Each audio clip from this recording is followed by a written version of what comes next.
건강에 꼭 필요한 이슈들 살펴보는 시간 메디인입니다. 쿠키뉴스 유수인 기자 나와 있습니다. 안녕하세요. 안녕하세요. 오늘 어떤 소식 준비하셨나요? 최근 본물 터지듯이 학교폭력과 아동학대에 관한 사건이 연이어 일어나고 있습니다. 지난해 말 정인이 사건으로 알려진 16개월 입양아 학대 사망을 비롯해 최근 가수 진달래, 배구 선수 이재영, 이다영 자매 등 유명인들과 관련된 학교폭력 미투 또한 논란이 되고 있는데요. 성장기에 겪는 폭력 경험은 정서적인 부분은 물론 뇌 발달에도 큰 영향을 미칠 수 있으며 성인이 된 후에도 대인관계 유지에 어려움을 겪거나 피해자에게 평생에 걸친 트라우마가 될 수 있는 만큼 성장기에 일어나는 폭력과 관련한 이런 사회적 인식의 변화와 대책이 필요한 상황입니다. 오늘 이와 관련된 이슈와 대응 방안 등에 대해서 살펴보겠습니다. 네. 어떠한 이유로도 이 폭력 행위를 정당화할 수는 없겠죠. 신체적, 정신적으로 폭력을 당한 피해자들은 오랜 세월이 흘러도 당시의 아픔이 떠올라서 너무나 고통스럽다고 많이들 호소를 하는데요. 최근 사회적인 문제로까지 대두되고 있는 학교폭력, 아동학대, 그리고 그로 인해서 불거지고 있는 여러 문제점들 짚어보겠습니다.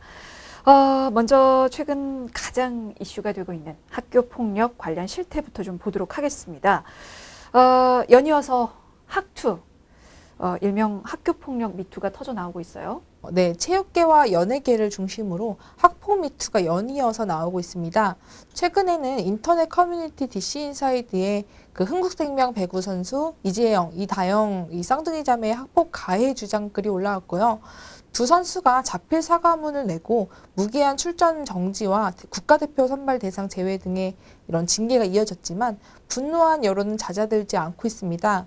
심지어 이들 영구 제명해달라는 청와대 청원글도 올라온 상태고요. 네, 이 쌍둥이 배구 선수의 학폭 미투를 시작으로 스포츠계 그리고 연예계 전체로 지금 이런 학교 폭력과 관련된 미투가 좀 확산되는 분위기인 것 같아요. 예, 그 학폭 미투는 남자 배구 송명근, 신경섭, 박상하 선수 등에 이어서 프로야구계로 확산됐고 연예인들에 대한 학폭 의혹도 잇따르고 있습니다. 배우 김동희, 박혜수, 세븐틴 민규 등의 학폭 미투가 불거지고 있는데요. 이들 중 상당수는 학폭 사실을 부인하고 있어서 진위 공방까지 벌어지는 모양새입니다. 네, 자 이런 팬들도 이제는 유명인이라고 해서 학교 폭력을 지나간 과거로 눈 감아주지는 않고 있습니다. 그만큼 학교 폭력에 대한 공감이 많이 커졌고, 그리고 이제 가해자를 용서할 수 없다는 국민의 감정이 증폭된 것을 좀 알 수가 있는데요. 근데 이제 이렇게 폭력을 바라보는 우리의 그 시선이 엄격해졌지만 그래도 학교 폭력은 실질적으로 줄지 않고 있는 것 같아요. 얼마나 많은 학교 폭력이 일어나고 있는지도 좀 살펴보도록 하겠습니다. 학교 폭력 실태에 대해서 조사된 내용이 있죠. 네, 교육부가 2019년 8월 발표한 2019년 1차 학교폭력 실태조사 결과에 따르면요. 초등학교 4학년부터 고등학교 3학년까지 전국의 학생 410만 명 중 372만 명이 조사에 참여했는데 이 중 약 6만 명이 학교폭력을 당한 적이 있다고 답했습니다. 또 국가인권위원회가 2019년 2월 스포츠인권특별조사단을 출범하고 초중고학생 선수 인권 상황 전수 특별조사를 실시한 결과 응답 학생 선수 5만 7,557명 중 14.7%인 8,440명이 신체적 폭력을 당한 경험이 있다고 밝혔습니다.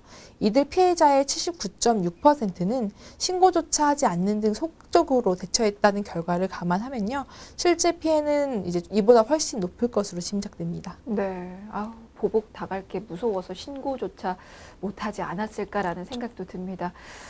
너무나 안타까운데요. 자, 이렇게 학폭 미투가 잇따라 터지면서 학교 폭력의 심각성과 폐해가 재조명이 되고 있습니다.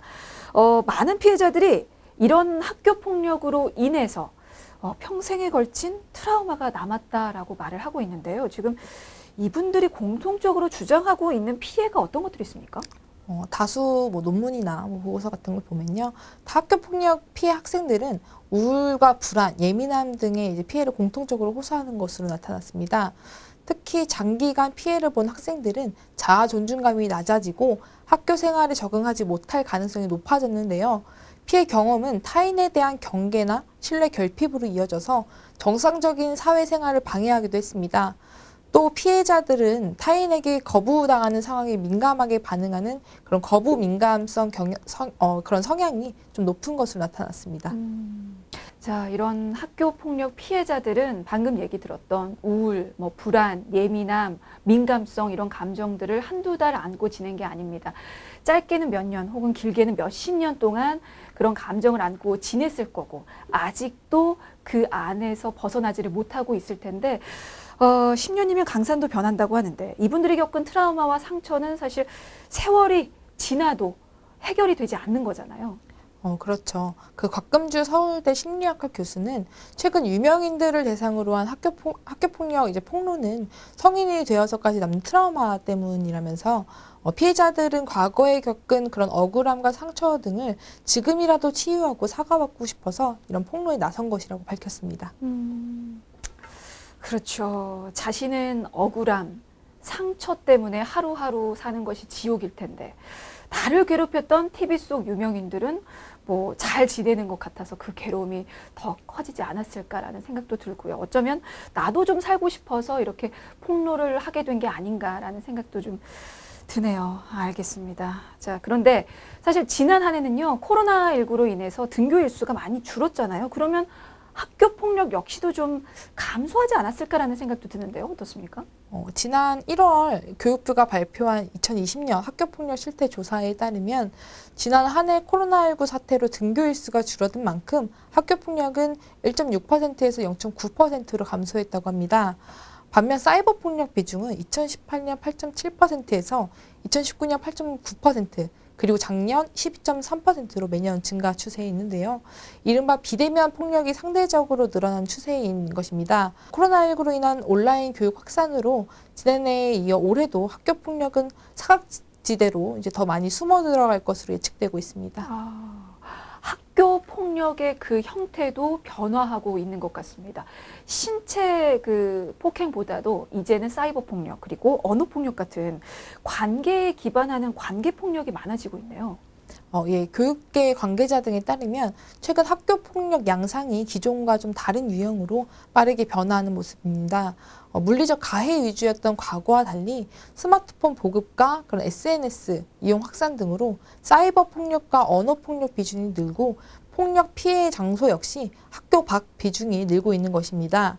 하지만 교육 현장인 학교에서는 이러한 변화에 대응할 수 있는 전문 인력이 사실상 전무한 게 현실입니다. 폭력 피해 장소가 학교 밖에서 이루어지는 비중도 늘고 있다는 것 자체도 좀 문제인 것 같습니다. 그러면 선생님들께서 이렇게 학교 폭력을 포착하고 예방하기가 점점 어려워질 거 아니에요? 그렇죠. 그 학교 폭력은 점차 이제 교모해지는데 오프라인에 익숙한 교사들이 사이버상에서 발생하는 폭력을 조사하는 것은 조금 어렵다는 게 대다수 교사들의 입장입니다. 이와 관련해서 교육기관들 역시 현장의 어려움을 인지하고 있다고 답했는데요. 서울시 교육청 관계자는 사이버 학교 폭력으로 접수된 사건 중 유튜브 등 외국 사이트에서 벌어진 경우 가해 댓글이나 게시물을 지워버리면 수사기관에서도 조사하기 어려워하는 걸로 알고 있다고 말했습니다. 네. 사실 이게 신체 폭력이 아니라고 해도요, 사이버 폭력 역시나 이게 만만히 봐서는 안 됩니다. SNS에서의 괴롭힘 경험은요, 피해자들의 정신 건강에도 악영향을 미치는 것으로 알려졌잖아요. 예, 그렇죠. 그 전국 중학생 3,755명을 대상으로 조사한 한국청소년정책연구원의 2009년 아동청소년 인권 실태 연구에 따르면 이러한 괴롭힘과 차별 경험이 많을수록 죽음을 생각하는 확률도 높아진다는 연구 결과가 나왔는데요. 연구 대상 중학생 중 자살 생각 여부에 응답한 학생들은 3,750명이었는데 이 가운데 27.6%에 해당하는 1,034명이 지난 1년 동안 자살에 대한 생각을 해본 경험이 있는 것으로 나타났습니다. 또 사이버 괴롭힘 피해와 차별 경험이 각각 1점씩 증가하면 자살 생각의 승산은 57.7% 그리고 163.8%씩 증가하는 것으로 확인됐습니다. 이렇게 죽음을 생각하기까지 하는군요. 사실 우리나라 청소년의 사망 원인 1위가 자살이라고 하는데 이게 정신적으로 예민한 시기에서 더 그러는 거겠죠? 예, 그 청소년 시기는 신체적, 심리적, 그리고 사회적 측면에서 다양한 변화를 경험하는데 다른 발달 단계에 비해서 우울이나 불안, 자살과 같은 심각한 정신건강 문제에 더 취약한 것으로 알려져 있습니다. 최정화 경일대학교 교수는 청소년 사이에서 온라인의 영향력 등을 고려할 때 사이버 괴롭힘에 대한 개입 방안을 마련할 필요가 있다고 강조했습니다. 네, 뭐 방금 짚어보았던 사이버 폭력뿐만이 아니고 물리적인 학교 폭력 그리고 아동 학대 등 성장기에 겪었던 여러 어떤 폭력 경험은 피해자의 영혼을 황폐화시킨다는 말이 있을 정도로 피해자가 성인이 된 이후에도 아주 큰 영향을 미칠 수 있다고 하는데요. 이로 인해서 생길 수 있는 문제점들 하나씩 또 짚어보도록 하겠습니다. 과거 폭력을 당했던 경험이 정신적인 질환으로도 발현될 수 있다고 하던데요. 정말 그렇습니까? 고민수 정신건강의학과 교수는 성장기에 겪는 학대나 폭력 경험은 정서적인 부분은 물론 뇌 발달에도 영향을 준다며 또 친밀하고 중요한 관계에서 폭력이 지속되면 어디든 안전하다고 느끼지 못하면서 만성적인 트라우마가 생기게 된다. 그로 인해서 외상후 스트레스 장애와는 조금 다른 복합성 외상후 스트레스 장애가 평생에 거쳐서 나타날 수 있다고 말했습니다. 복합성 외상 후 스트레스 장애. 이건 외상 후 스트레스 장애와 어떻게 다른 겁니까? 복합성 외상 후 스트레스 장애는 아직 학계에서 정식으로 이제 인정받은 그런 진단명은 아니지만 최근 트라우마 전문가들 사이에서 통용되고 있는 개념인데요. 반복적인 트라우마로 인해서 여러 가지 복합적인 심리적인 그런 문제를 가진 사람들이 공통적으로 겪는 증후군을 말합니다. 그러니까 최근 이슈가 됐던 여러 어떤 사건들 같은 그런 경험을 가진 분들이 공통적으로 겪는 증후군이 이 복합성 외상 후 스트레스 장애라는 얘기인데, 근데 사실 사건들도 종류가 굉장히 다양하잖아요. 어떤 사건들을 겪는 분들에게 좀 많이 나타날까요? 네, 그 복합성 외상 후 스트레스 장애는 대개 이제 어린 시절부터 반복적이고 지속적인 학대를 경험한 희생자들에게서 많이 나타납니다. 여기서 학대는 어린아이가 부모 혹은 낯선 사람들로부터 정신적, 신체적, 언어적 학대를 당하는 것, 그리고 성폭력을 당하는 것 등을 이제 모두 포함합니다. 이러한 반복적인 학대는 어린아이의 뇌에 커다란 영향을 미치기 때문에 아이는 성장 과정에서 매우 다양한 증상들을 보이게 되고 성인이 됐을 때는 그런 증상들이 아주 견고해져서 마치 인격적인 그런 특성처럼 보이게 됩니다. 이러한 특성들은 대부분 트라우마로 인해 생겨난 것들이지만 막상 당사자들은 이러한 변화가 언제부터 생겼고 왜 생겨났는지에 대해서 잘 모르고 있는 경우가 많습니다. 그러면 증상도 궁금합니다. 복합성 외상 후 스트레스 장애를 앓게 될 때 나타날 수 있는 증상은 어떤 게 있을까요? 예, 복합성 외상 후 스트레스 장애의 증상으로는 외상 후 스트레스 장애와는 좀 유사한 증상으로 그런 수치심이나 영구적인 손상, 위협감, 사회적 고립감, 절망, 적대감, 성격의 다양성 등의 증상이 있고요. 정서적 조절 장애, 부정적인 자아 개념 등이 나타나기도 합니다. 또 타인과의 관계 기능 장애 등 대인관계의 문제를 가져와서 결국에는 지속적인 성격의 변화로 전환된다고 보고되고 있습니다. 고민수 교수는 복합성 외상 후 스트레스 장애를 앓게 될 경우 정서나 인지 조절이 어려워지고 더 나아가서는 자기 자신이나 타인 그리고 삶, 가치관 등 모든 부분에 있어서 부정적으로 이제 바라보게 된다. 그러다 보니 대인관계 유지에 있어서 어려움을 겪게 되고 성인이 돼서도 그런 현상이 지속돼 사회적으로 이제 고립될 가능성이 있다고 설명했습니다. 이런 우울이나 불안, 사회 부적응 등을 겪고 있는 성인 환자들을 보면 과거에 자신에게 굉장히 의미가 있었던 그런 중요한 사람과의 관계에서 트라우마가 있었던 것으로 많이 알려졌다고 하는데요. 그만큼 성장기의 경험이나 기억이 굉장히 중요하다는 것을 알 수가 있습니다. 자, 그렇다면 이런 복합성 외상 후 스트레스 장애를 극복하려면 어떤 점을 우리가 또 알아야 하는지 한번 정리를 좀 해볼까요? 고민수 교수는 모든 사람에게는 트라우마를 회복하는 능력이 있다. 사건 이후 한 달까지 계속적으로 재경험하고 불안해하고 그런 좀 고통스러워하는 것은 정상적인 회복 과정이나 한 달 이상 진행되면 질환이 된다고 말했습니다. 특히 그 고통받았던 기억이 불씨처럼 남아있다가 사건이 많이 흐른 뒤에 갑자기 발생해서 사회에 적응하지 못하고 스트레스를 호소하는 경우도 있다고 했는데요. 고 교수는 어릴 때 학대나 학교폭력 경험이 있지만 성인이 된 현재 잘 회복해서 잘 지내고 있다면 다행이지만 조금이라도 영향을 주는 것 같으면 한 번쯤은 전문가와 상담을 받는 것이 좋다고 조언했습니다. 알겠습니다. 물론 가정이든 학교든 아이에게 가장 안전한 환경이 제공된다면 최상이겠죠. 하지만 그 반대되는 상황이 발생을 했을 때 그 사실을 뒤늦게 부모가 알았다면 사실 부모의 역할도 굉장히 중요하잖아요. 그러면 부모 입장에서는 어떻게 해주는 게 좋을까요?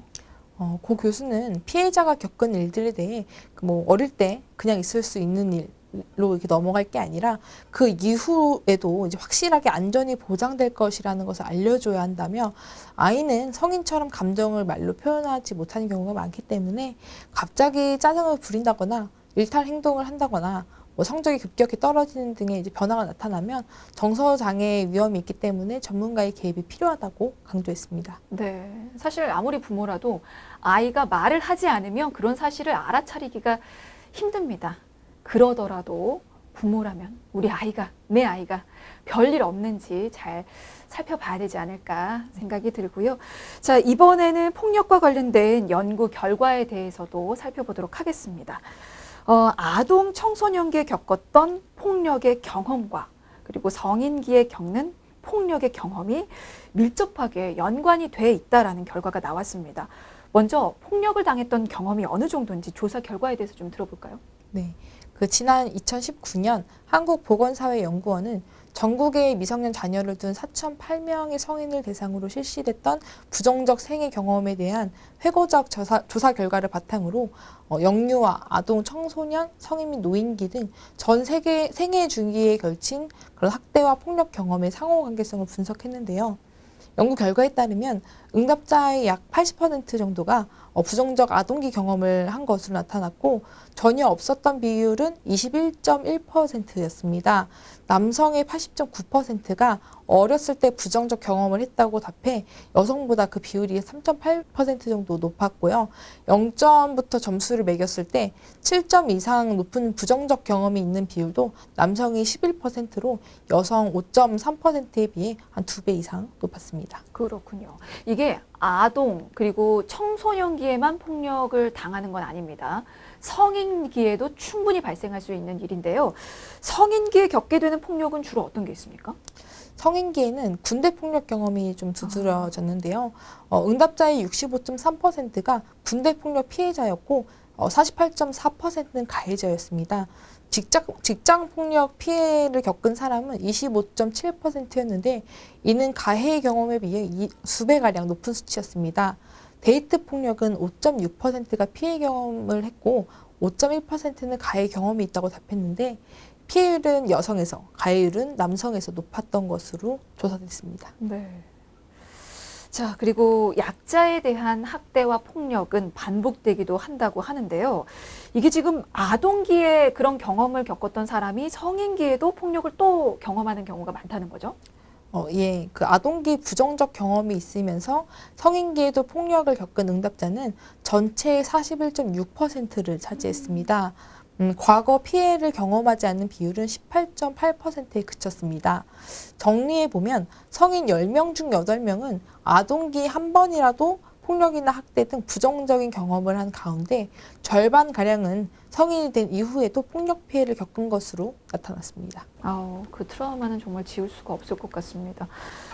이렇게 부정적이었던 아동기 생애 경험은 직장 폭력, 군대 폭력, 그리고 데이트 폭력처럼 과거 그 어떤 성인기 폭력 경험과도 연관이 있을 수 있는 것 같습니다. 또 이런 아동기의 부정적인 경험이요, 성장 후에 가족에 대한 학대나 폭력으로 또 이어질 확률이 높다고 조사가 됐다고 하는데요. 이게 일명 폭력의 대물림인 거죠? 그렇죠. 현재 가정폭력 가해 경험이 있는 응답자 2,153명 중 52.8%, 그러니까 절반은 아동기와 성인기 모두 피해를 경험했고 36.7%는 아동기의 부정적 생애 경험을 갖고 있었습니다. 과거 생애 과정을 통틀어 피해 경험이 없는데도 가정폭력을 휘두른 경우는 9% 정도에 불과했고요.